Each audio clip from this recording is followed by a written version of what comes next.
Hey, it's Greg Stanley with the Collector Car Podcast. This is an episode that's all about next generation cars. And I know a little bit about that, but I'd much rather have an expert talk. So I brought on Philip Richter. Philip, how you doing today? I'm great, Greg. Thanks for having me. Yeah, I really appreciate you being on here because I've seen you from afar. I've read your articles in Sports Car Market, one of my favorite magazines. I've just Great. mentioned, just mentioned before the call, I saw you at the Quail, but I didn't want to interrupt you and your family. So it's our first time meeting, so I appreciate you being on the podcast. Yeah, well, I earlier I listened to your podcast with Ken Gross, which was awesome. He's a legend. And I caught a tidbit there on March 1st. They're going to do a hoods up at that Vero Beach Museum, and I'm going to go up there and go for that. So that was a great tip. Thanks. Oh, that's great. That means my podcast reached one person that will actually go to that. So I appreciate I'm that. going. I'll be there. tell him you're there because you heard it on the Collector Car Podcast. I will. I'll tell Ken that. Yeah, Ken's great. Anytime you can get Ken talking about cars, you want to hit the record button, right? It's incredible. The knowledge that guy has is just unparalleled. Yeah. Well, I alluded to next gen cars, but if you would kind of give us an overview of your involvement in the car world. And it sounds like you got a lot of stuff going in a couple places. So yeah, just kind of give us an overall, 101. Yeah. So, I mean, it all kind of, the genesis is passion, right? For cars. And frankly, I think even more for the people who are involved with collector cars. It's an incredible demographic that chooses to spend their time with these vehicles, chooses to restore them, to show them, to share them with people. My love of collector cars kind of goes back to I grew up on a farm outside New York City, and I always had motorcycles, mini bikes, dirt bikes. So I always loved things mechanical. I always loved tinkering with things and fixing them and breaking them and cleaning them and dirtying them and all that. And I grew up with this guy that was in my grammar school class, Malcolm Prey. And his dad owned the Porsche, Audi, Volkswagen franchise in Greenwich. And this was, I met young Malcolm in 1975, 76 when I was 5, 6, 7 years old. And he and I were best friends. And on play dates, I'd go over to Malcolm's house on Round Hill Road, and his dad had these garages just full of cars. I mean 300 SL Gullwings and Porsche Spiders and all these just crazy cars. And being 5, 6, 7 years old, it was just a candy store. And so that kind of got my passion going in cars. And then sadly, young Malcolm, my friend, died in an automobile accident when he was 16. And big Malcolm and I became really close. And I sort of became his stand-in son, if you will. And we did a lot of things together, went to a lot of shows together, and just had a lot of fun together with the cars. And then I started my collecting habit, and I built a garage on our family farm up in Westchester County, New York. And I've been really collecting pre-war vintage BMW motorcycles from the 30s, which was my dad grew up in that period of Germany, a very, very ugly moment in history with some very beautiful motorcycles that were one of the only positive things to come out of that decade in Germany. But right. And then modern classics, so cars that I grew up with, kind of in the 80s and 90s, that I just always wanted, whether the quintessential kind of modern classic young timer car for me is a Mercedes 500e, right? The Porsche built collaboration sedan with the flared fenders and all of that, and cars like that appeal to me because of my age and my demographic, but also because they're drivable even today on a modern highway. You can drive a 500e and do anything a modern car would do. But it's different. It's something that took 18 days to build and handmade and pushed around on dollies in the Porsche factory. So cars that are bespoke, cars that have a manufacturing process that's different or interesting, like the Audi R8. They're all built at Quattro GmbH, a whole separate building, and they're pretty much hand-built cars. Beautifully made instruments. So cars like that have something special behind them that are, in that modern classic category. I recently dove into the pre-war world, and I bought a 1933 Packard 12, which has just been such a fun thing to be involved with, and going to shows with a car like that and driving a car like that. They're engineering masterpieces, and those cars will be around forever. I mean, the car's almost 100 years old. It drives like it's new, stops, Right. starts, just runs. You have to be careful when you're starting it because you can't hear the motor running.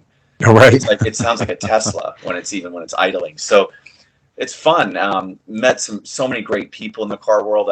I started my garage, Turtle Garage. The nickname comes from an oil and gas project I invested in southern Louisiana that was in the Turtle Bayou field. And by dumb luck, it was a success, and it enabled me to start collecting cars and building my garage. So I've named the Turtle Garage after the Turtle Bayou discovery that we had in southern Louisiana, mostly natural gas well. And then I started writing a blog and turtlegarage.com. And from that spread a relationship with Keith Martin at Sports Car Market, who was reading my blog and then asked me to write for Sports Car Market. And that's just been an absolute, what's a great publication, great people, great staff, and very organic. The magazine is really it's really a public good in the sense, I mean, Keith may own the magazine, but the contributors and the participants in the collector car world really own the magazine. I mean, you get people, like Miles Collier writing incredible articles about cars, or Ken Gross, or all these luminaries who Right here. Yeah, there you go, Sports Car Market. And I don't think there's anything like that in the market. And there's been a lot of magazines that have tried to, displace them or do something like them, and it's not the same. And so that's been really fun. And I've recently gotten involved with the Revs Institute in Naples, Florida. Miles Collier's fantastic collection. You can't even really call it a collection. It's a shrine. It's the most beautiful place to go if you're into historic vehicles and their history. So I'm working with them on. They've created a small advisory board, and I've been put onto that to help with some things they're working on there, some initiatives. So it's been really fun. And I do a couple panels for Sports Car Market. I spoke last year at Pebble Beach on the panel with Randy Nonnenberg from Bring a Trailer, and we talked about all the things that are going on in that universe with the changes in the way people are buying cars, looking at cars, commenting on cars, vetting cars, all of it. So it's a great world, and I really enjoy the people. It's really fun. Yeah, no, that's really great, and I appreciate you being on this podcast. And as you dive into this world of cars, it sounds like you're kind of going in two different directions. You're going to the pre-war, yep, but then also, in the next gen stuff. So if you would, let's kind of talk about next gen a little bit. I do have some cars. I'll save it to the end that I want to ask about that aren't next gen cars on people's radars. It's more for me in my high school. I'm curious about your thought on them. But why don't you kind of give us an overview of your thoughts on the next gen and what they're driving from a collector car marketplace, some of the valuation trends you're seeing out there? Well, I think the valuations are shocking, and from my position, so my day job is I'm an investment manager, and my firm that I co-founded is called Hollowbrook Wealth Management, and we manage capital for families, foundations, endowments, and we look very carefully all the time at valuation, like who wants to pay too much for something, particularly in the world of stocks and bonds and risk assets. Whenever you overpay, you really ultimately get burned, and we work really hard not to overpay for things. The collector car world is just become a mania. If you look at what's happened in some of the pricing dynamics of some cars, most cars actually, the charts are just up and to the right. It's stratospheric what's happened, and it's not just one kind of type of car. You're seeing Honda Civic SIs selling for $75,000 on Bring a Trailer that have 4,000 original miles. But I think you got to ask yourself the bigger question, like what's really going on here? In our world of investing, you would say, well, we've had a decade of free money. The Federal Reserve has kept interest rates well below the level of economic growth. We've printed tons of money. We created over $10 trillion during COVID. Andy Warhol paintings that were once $400,000 are now 40 million, 50 million, 60 million. So there's asset price inflation everywhere because of this central bank experiment that then went around the world. Then the European Central Bank did the same thing. The Japanese Central Bank, the Chinese Central Banks, they all printed money. You could say it's a race to the bottom in some senses. But what's really, really interesting in the car world is that you have this just powerful force of demographics. You have people like me who had a 500e over their, bedroom wall in college, or the classic quintessential Countach poster in your dorm room. Call it what you want. This is very much emotional buying, and now it's global. Demographics and technological innovation, and really, I think what this comes down to, it's not so much the internet that's changed the car business. It's the ability of ubiquitous networks. So high-speed internet on your phone, smartphone. Not a lot of people, I think, go to bringatrailer.com. I think they're all on their phone, even though they don't have an app yet. But it's interesting that this network effect of being able to, always have your phone on and be connected to data sources, that wasn't so good 20 years ago, right? Right. And so the dot-com bust had to blow up, and we had all this dark fiber around the world that now is finally lit up. And we're getting the benefit of that in the collector car world because it's 24/7, always on, always available from any device.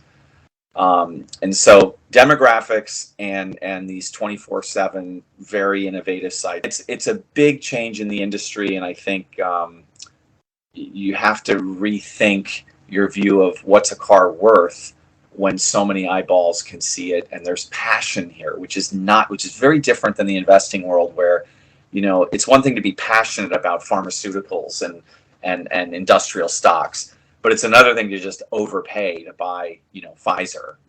People don't want to do that.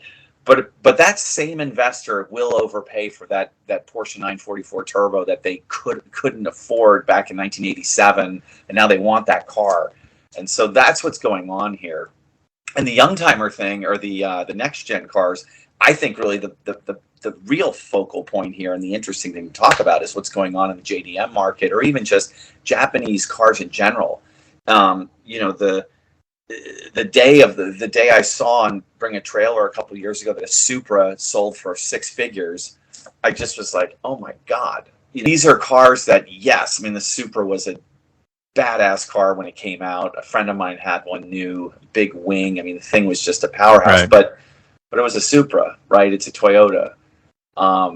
Now, that car, there's a lot of people who want to own that car, and there's not a lot of them left. It's the old story, right? Like the E30 M3 is another poster child of that type of car. I have one right here on the lift here, and they're amazing to drive. They're analog cars.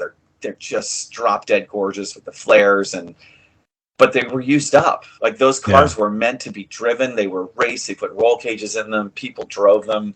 And the ones that got sold here in the States for the homologation rules, they ended up in like Darien, Connecticut, in parking lots, baking in the hot sun while the owner went to the city to work and came back at night, right? So find a like 15,000 mile E30 M3 or a 9,000 mile Supra that's been lovingly cared for. Kind of good luck, even though they made a lot of them. Right. So the production stats, Ferrari, it's always important. 959, Porsche is like such a low production rate. But some of these higher volume production cars that are special, there's just not that many left, period. Yeah. And I guess there are, but they're not investment grade. Find a 10,000 mile 500e. It's unobtainium. They're all too fun to drive. It's like saving your wife for her next husband. Like, people aren't going to, not drive a 500e. Right. Yeah. The Japanese market is, I think, a really great example of this phenomenon of modern classics, of youngtimer cars, whatever you want to label these cars from the 70s, 80s, and 90s. There's just a great, powerful demographic that now has cash to spend. Right. Yeah, no, it's really cool. A couple of things you said there. Obviously, the internet, the speed of the internet as such, and the global aspect financially. Because what I've seen, at least in the live auctions as well, is you've got those internet bidders that are just as active in the room, so to speak, as as anyone else is. So it's really nuts. And then also it's from a global perspective, so they're getting up at the time to make sure Yeah. that they do, at least at at the live auctions, to catch them when they're crossing the block. So that Yeah. is really cool. I recently, there's some interesting dynamics too about like online bidding, and I recently just bought an Audi R8 on Bring a Trailer, and it was Thursday. It was a Thursday afternoon auction, and it was during Calvalino and during Scottsdale, and there just wasn't a lively, there wasn't a ton of bidders out there, and so you can buy things from time to time where there's market failures, right? Where there's just not that other three people in the room. They're busy. They weren't around. They're at a car show, or they're at Calvalino, wherever they are. And so sometimes you can get a good deal, even with the commissions and shipping and everything. All right, Philip. Well, you've talked about a lot of cool stuff, a lot of cool cars. I do want to talk about some specific ones to get your insight on it, because I think your insight will be very, very interesting. So what's cool is we're actually before Amelia Island. So I want you to kind of maybe guess. If you guess where these cars land in the estimate range, that'd be cool. If not, that's fine. But just kind of your thoughts on some of these, what I qualify as next-gen cars. Now, some of them are a little bit different. I guess you would say the very first one, I don't know, you would call it a next-gen car, would you? I mean, it's from the era, but it's definitely an exotic supercar, the 1991 Jaguar XJR-15. Yeah, that falls into the more of the kind of Hyper. yeah. I mean, but back then there wasn't even really a term supercar, but these are ultra rare, prototype type supercars. I mean, that's an incredible piece. Yeah. Yeah. Now, would you put this in? Are you seeing the next generation buying this, or is it more of the old guard buying it? I mean, I think these are a collector who's buying a car like this is someone who probably already owns, several super rare Jaguars, probably a very sophisticated investor, collector, wants that slot in their collection, because this is unobtainium. I mean, I don't know when the last time one of these has come up in an auction ever. Yeah, there's only 27 built, so yeah. So, this is definitely a big boy car, and I think you've got to have a real passion for Jaguar, British heritage, etc. These are just halo supercars. Incredible! What a piece! Wow. Yeah. Yep. All right. My next one here. This one's pretty cool. Ford GTs. They've been all over the board. I mean, they went kind of nuts. The Heritage went up to 800, 850. So of course the quote unquote base Ford GTs had to follow suit. What are your thoughts on the Ford GTs from a next gen perspective? I love these cars. I think this is just such a fantastic thing that Ford did. Amazing that they were able to get this out of the boardroom and onto the road. A friend of mine has one. He drove it all over Europe, and now it's in his living room. These are fantastic cars to drive. I've never driven one myself. I've driven in one. And then obviously the follow-up, where they even just took it to a whole nother level with the new GT. But I think I think this is a one-way train for these cars. They didn't build a ton of them, and they're great driving cars. And so put that all together, it's actually a pretty reliable car from what I've gathered from owners. These are going to continue to be in demand. Right. Yep. Yeah. Now, do you think they've peaked? Like the estimate on this one's 500 to 600. Do you think that's dead on? What are your thoughts? Or I kind of think everything here is not just for GTs, but I think the market in general is very, very full, very full. Yes. Okay. And I think cars like this definitely become victim if and when we have a downturn or lower, demand activity. But look at this. I mean, then they come out with this, which is just, what a statement about the American automobile industry and where we are, and that we're not dead. We're very, very much alive. These halo cars are just spectacular. If you've ever seen one of these in person, this is a classic example of a car that really needs to be seen to be believed. The pictures just don't do it any justice.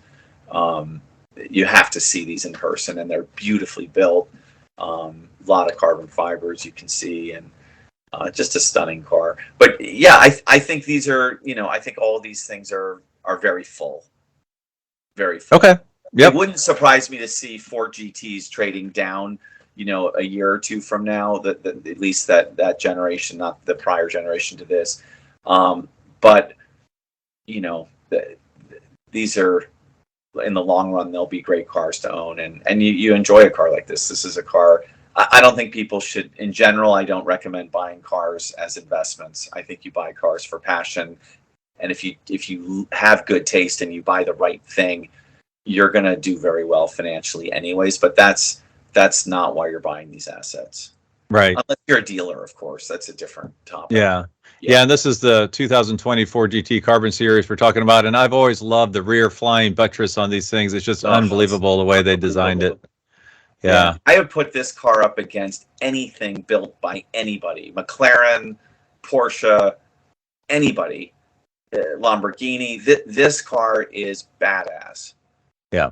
Yeah, I totally agree with you. It's incredible for sure. This next one I'm kind of curious about. It's a Dodge Viper. Give me your thoughts on that as a next-gen car, much more attainable. This is the crazy version. This is a 17 ACR VoooDoo 2 edition, one of the very last ones. But just Dodge Vipers in general, the first gen that were at 30 grand forever, now they're at 80 grand. Just give me your thoughts. I personally, I think the first gen Viper, I mean, this is obviously a great car, don't get me wrong, but I don't want to drive a car around with a 30-foot wing on it. It makes a pretty big statement. I think the original Viper, as envisioned by Bob Lutz and created by Bob Lutz and his team, it just shows, again, American innovation. They took the parts bin from what they could get. They worked at night. These guys pushed this through the sausage grinder of Chrysler at the time, which was not an easy grinder. And they made it happen, and they built these cars, which really was a modern Cobra. Mm-hmm. It reminds me of a Cobra, the roofless version, and they did it. And I think those cars have been undervalued forever. I mean, you're right, they were 30 grand all day long. You couldn't, even ones with no mileage in the wrapper, and now, I mean, they're moving for sure, and they should move. They're raw. This one, the later gens are, you actually have a glove box and you have right stuff, but where the original cars were really, really raw. Yeah. And I think really attractive, really good looking cars. I mean, beautifully designed car. I think all of these Vipers are going to be important cars going forward. But if my money were on, I'd buy a 92. I'd buy an early production car, even though those weren't as good as the later production cars from a quality control standpoint. I think as a historic product out of Chrysler in that era to build this car. Yeah, I think about it. They were building, the Dodge Acclaim and the Dynasty, the Shadow cars and the Shadow, and I mean, God, and this thing comes along, so it's cool. Yeah, it's funny. I would love to have a 96 that it's traditional blue GTS with the white stripes, chrome wheels. I take that all day long. Yep. All right, give me your thoughts on the SLSs. This is the Black Series we have in the auction, which is super special. Yep. Estimates like $800 to $1 million. Just the SLSs overall, where do you see those in the future of car collecting? It's funny. Obviously, they're awesome cars. I mean, just let's talk about the base SLS, right? You can get them in aluminum, silver, metallic with the, special color order and AMG special colors. Like, they're cool. And the gull-wing doors obviously harken back to the great 55 gull-wing. This car in particular, though, and I'm talking my own book because I own an SL65 Black Series. Okay. And this car just, to me, has just too much going on. It's too bombastic. It's just a lot to look at, whereas the SL65 Black Series just is a sleek, slick, wide-body V12 bi-turbo machine. But look, any Black Series is an amazing car, and no one's going to ever, say that this is not a great car. The Black Series, I mean, talk about taking an already ludicrous car and then making it even more crazy. That's what Black Series is all about, and this is obviously a pristine example. But I do think these shot up for a while and they came back in, and now they appear to be on the move again. I think the market's starting to understand that these Black Series cars really are different. I mean, if you look at this car relative to a normal SLS, I mean, the bodywork is actually completely different. The stance, interior appointments, all of it, even like the quality of the leather of the Black Series cars is generally better. I mean, the leather in the SL65 is a whole different level than a pedestrian SL65. And these are all, again, most of them all built at Falterbach. They're not built at Mercedes. They're all built at AMG now. I think that any Black Series car, I would love to have in my garage. Right. Yeah. Okay. And these would be my least favorite, only because I just think it's just too much. Too much. Right. It's just too much. But it's a Black Series, and at the end of the day, it's special. It's special being an SLS, but it's special being a Black Series. So I like actually the plain Jane SLS. Alubeam silver, great car, and they've gone up quite a bit. They've seen a real bid. Yeah. So, yeah. Okay. I'm not going to go through all the Ferraris I pulled for you, but we can talk about that in a second. The instant classic, the Porsche 911R. Tell us about that. Where do you see that? I mean, those things just took off as soon as they were built, right? I mean, so we had one of these. So I don't know if we talked about earlier my event that I do, my weekend. Car event, the Turtle Invitational. We do it every other year. We had one of these at the Turtle Invitational in 2019, and I mean, look at the interior, the upholstery. Like it's these are the followers of these cars are fanatical people, and they want this car. And right. My problem is with Porsches. I mean, they're building a lot of cars. They're building a lot of cars that are special. So when you talk about, rare Porsches, they're now like, oh, they only built 900 of them or whatever, the iteration is. These are rare though, and these have just their own bespoke feel, performance, following, and that car. I mean, of all the cars we had at the Turtle Invitational in 2019, we had some great vehicles. This car caused a total sensation. People went mad when it pulled in. So yeah. I think that's of the long lineage of incredible Porsches from the 55 Speedster through the 959. This car is going to be always mentioned in that list. Right. It has to be. Yeah. Would you see the new GT4 RS with that? Yeah. Yeah. Another instant collectible from Porsche for sure. Yeah. Well, okay. No, instant collectible for sure. And this one's obviously new in the wrapper. It's never been. Yeah. I did have one more Porsche. I just threw it on there because I thought, that's very interesting. This 2000 Porsche Boxer S. Now this one's no reserve. It's kind of a purple kind of color. It's got some nice little options on it. The estimate's only 20 to 30 grand. Is that way too low? Where do you think this thing would sell at? It's cheap thrills. Like, okay, this car is not going to appreciate, but these are fun to drive. Have you driven one? I have, yeah. The S in particular actually is really worth the extra, having that. They're great cars. I mean, I think Porsche was trying hard. That was a tough era for Porsche. The old adage was in the old days of this era, you couldn't tell a 911 from a Boxster from the front because they were basically using the same parts because they needed to cut costs and things. But these are really fun to drive, and it's a 3-pedal car, obviously, and that's a lot of car for 20 to 30 grand. Yeah.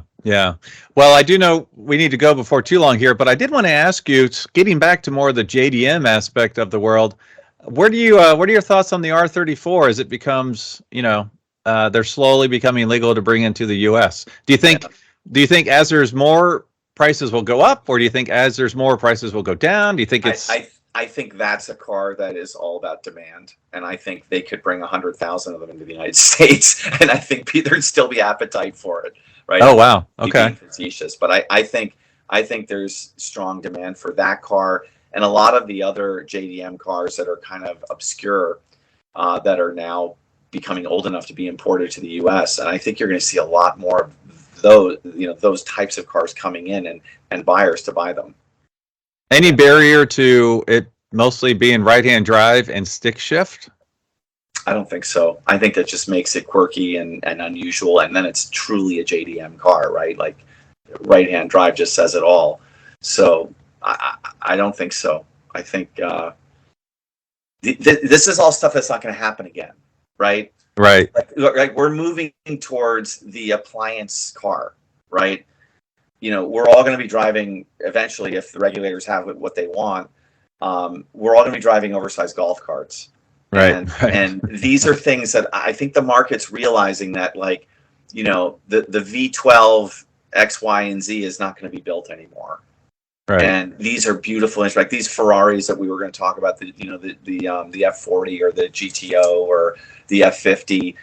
Even Ferrari, like they dipped their toe in with the LaFerrari, and now it's a $90,000 battery change on that car, right? A lot of these cars, like these JDM import cars, I don't think Toyota and Honda, like they're not going to be building these again, in my view. Right. And so it's a real case of demand exceeding supply. And then with the JDM thing, you have this rule on timing. So now they're dribbling into the United States, and there's going to be more excitement about them and more excitement and pent up demand. So I do need to let you go because I don't want to take all your time up, but I could talk about this forever. What in your mind are desirable next gen American cars that are not, you got the Viper. I mean, the Grand National, that seems to not fall in. Ship has sailed. Right? Yeah. Well, but it's the era. The answer to this question is the ZR1. The ZR1 Corvette is, again, I fall for these cars that have an interesting build history, right? So, GM got Lotus involved. Yeah. They got Mercury Marine involved, and they built this thing kind of at the end of the malaise era in the late 80s. And when that thing hit the front page of Car and Driver, I just still remember the cover, King of the Hill, all of that. The Corvette from Hell, all of that. That thing is it's such a cool car. And actually, for the earlier years, I think 90, 91, and 92, the ZR1 was actually wider behind than the standard Corvette, right? Like 4 inches, right? And then they made all of them that way. But in 1990 Corvette ZR1, again, not the best year. I guess the 95 is really the one to own from a standpoint of like being the best performance and best build quality and all of that. But an early ZR1, an early Viper, can't throw out a Grand National for sure. They're out there too, but I think the ZR1 is the car. Yeah. And I've seen a couple of the Camaro Firehawks lighting it up a little bit. Some of those, like you said, one off. They only built 16 of them. That kind of stuff going on. So yeah. Awesome. Was there anything we didn't cover that you wanted Greg, to cover? I would just, a shameless plug for the Turtle Invitational coming up Sure. September 23rd and 24th in Bedford, New York. You can go online to turtleinvitational.com. It's for a good cause. It's the Prey Foundation, Malcolm Prey Foundation in Connecticut, actually Bedford, New York, that does a lot of great things for underprivileged kids, teaching them about what's possible in life with entrepreneurial pursuits and what people have done in this life with nothing and built great empires and done a lot of great things for the world. So we're doing that. There's a dinner Friday night. There's a road tour Saturday. There's a barbecue at the Prey Foundation Museum Saturday night, and then the show is Sunday. And it's going to be a really great weekend of fun. We get 100 cars. It's all invite only. The cars are all curated and invited. We get 15 motorcycles, and it's going to be a good time. So. Well, I will put all the information with links in the description to this episode, so people can definitely find out more about it. And really appreciate your time on the Collector Car Podcast. I'll have to catch you on the next show field, right? Great, Greg. We'll see you out there. Thanks.